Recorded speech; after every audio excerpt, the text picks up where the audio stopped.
Hello everyone. Today we'll be discussing anti-nuclear antibody test, which is very important or essential test for diagnosis of systemic autoimmune rheumatic diseases. However, there are a lot of pitfalls with the interpretation of the test, and let us try to get a sense of how to interpret the anti-nuclear antibody. So what is ANA? ANA is a screening test for systemic autoimmune diseases like systemic lupus, scleroderma, primary Sjogren, inflammatory myositis, MCTD, etc. But it is also seen in other conditions like autoimmune thyroid disease, infections, malignancies, also healthy individuals like elderly and relatives of patients with autoimmune diseases. How do we do ANA? The gold standard method for doing ANA is indirect immunofluorescence, which uses the human Hep2 cell line as a substrate. This contains various antigens in the nucleus and cytoplasm against which the antibodies in the patient's serum go and bind. Then fluorescent labeled anti-human antibodies are then added, which bind to the patient's antibodies, and when seen on epifluorescence microscope they give distinct fluorescence. This method is preferred over ELISA because the immunofluorescence Hep2 cell line contains lot of antigens, natural antigens in the nucleus and cytoplasm compared to few antigens in the ELISA. This is how the ANA on immunofluorescence will look when you see an epifluorescence microscope.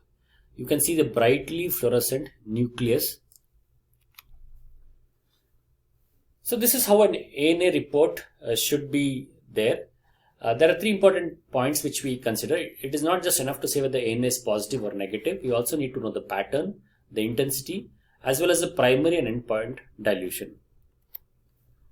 Coming to the pattern, the Hep2 cell pattern is usually reported as either negative or nuclear or cytoplasmic pattern. The common ANA patterns, nuclear patterns which are clinically relevant are the homogeneous to the diffuse pattern, which is the diffuse staining of the nuclear material. The speckled pattern, you can see the speckled appearance of the nucleus, nucleolar pattern, and centromere pattern. This is the mitotic nucleus where the chromosomes stain in a line. And finally the cytoplasmic pattern where the cytoplasm staining is seen and the nucleus is not stained. What is the importance of the pattern? The pattern represents certain underlying antigens. Say, for example, homogeneous pattern is because of certain antigens like dsDNA, histone, and nucleosome, which is seen in diseases like lupus. Cytoplasmic pattern is due to tRNA synthetase, which is seen in patients with myositis. So if we know the pattern, we can make a rough guess about the underlying disease. Second point to be noted in the ANA report is the intensity, which is a visual grading of the fluorescence, and this can be slightly subjective. The higher the intensity, the more stronger the antibody concentration. That means the more significant the ANA report is and more likely to be due to underlying systemic autoimmune disease compared to a borderline positive 1+, which can be seen in lot of other conditions. Finally, the end titer dilution. So we get in most reports a single dilution, but actually they should give the primary dilution as well as the end titer dilution. That is the subsequent dilutions at which last the fluorescence was seen. This is important because at a dilution of 1:40, nearly 20 to 30% of normal healthy individuals will have a positive ANA. At 1:80, nearly 10 to 20%, 1:160, 5 to 10%, and 1:320, less than 5%. So what is the ideal cutoff?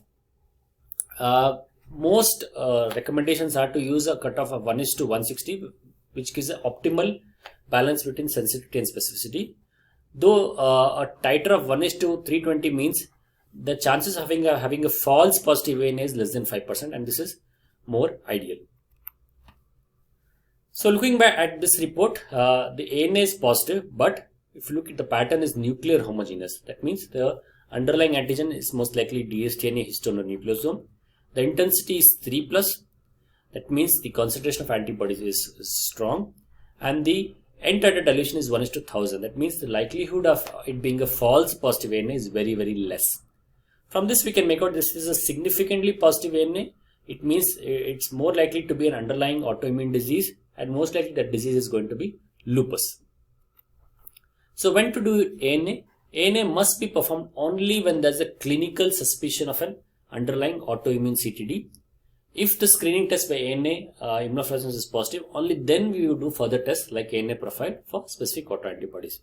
There are some exceptions, like if the patient is suspected primary Sjogren or inflammatory myositis, ANA profile may be done even though the ANA may be negative.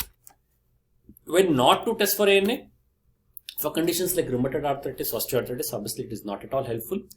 For evaluating non-specific musculoskeletal complaints, fatigue, back pain, unless they are accompanied by some clinical features which are suggestive of CTD.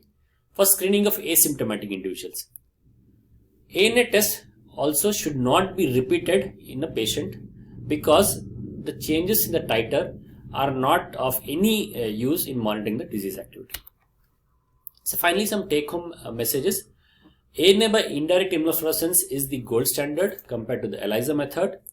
ANA may be positive in various autoimmune rheumatic diseases, we've seen that, but also in certain non-rheumatic conditions as well as in normal healthy individuals. That's why it's very important that we do ANA in the appropriate clinical setting and don't use it indiscriminately. It's not just enough to say if ANA is positive or negative. We have to pay attention to the pattern, the intensity and end titer dilution to make a proper interpretation of the ANA report. And ANA is not to be used for disease monitoring. It has absolutely no value. And never do an ANA profile as the first step. Always do it only after an ANA by immunofluorescence.